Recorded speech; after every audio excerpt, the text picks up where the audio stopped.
প্রিয় বন্ধুরা, আজকে আপনাদেরকে সরাসরি সবুজ টিভি ইউটিউব চ্যানেলের ক্যামেরার ফ্রেমে দেখানোর চেষ্টা করছি। এটা হচ্ছে ৭ নং ধর্মপুর ইউনিয়নের উত্তর আবদা বাজারের যে সবজির হাটটি রয়েছে সেখানে অবস্থান করছি। যদি জানিয়ে রাখি, বাজারটি শনিবার এবং বুধবার অনুষ্ঠিত হয়। আজকে বাজারের চিত্রটা আপনাদেরকে দেখাবো সরাসরি। আসলে যদি জানিয়ে রাখি যে বৃষ্টির কারণে বাজারের যারা ব্যবসায়ী রয়েছেন তারা একটু হিমশিম খাচ্ছেন, কাস্টমারের তেমন একটি উপস্থিতি নাই। বৃষ্টির কারণে বাজারটি একটু খারাপের দিকে চলে গিয়েছে, কারণ বৃষ্টির কারণে কাদা, আর কাদার কারণে কিন্তু তেমন একটি কাস্টমারের উপস্থিতি নাই বাজারে।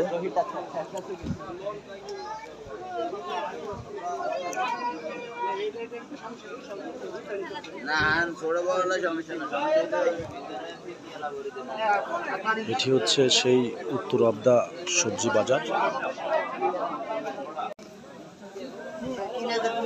কাদার কারণে কিন্তু আজকের যারা এখানে সবজি বাজার নিয়েছেন তারা কিন্তু ক্ষতিগ্রস্ত।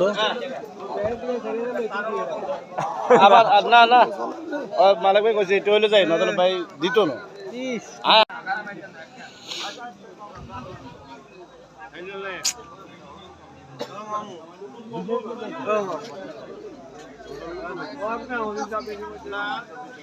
দর্শক, আসলে সবুজ টিভি ইউটিউব চ্যানেলের ক্যামেরার ফ্রেমে পুরো বাজারটি আমি আপনাদেরকে দেখানোর চেষ্টা করছি বারবার। দেশ এবং প্রবাস থেকে এই মুহূর্তে যে যেখান থেকে দেখছেন, ভিডিওটা সর্বোচ্চ শেয়ার করবেন। সবাই ভালো থাকবেন, সুস্থ থাকবেন, সকলের সুস্বাস্থ্য কামনা করছি। আল্লাহ হাফেজ। লাল সবুজের বাংলাদেশ।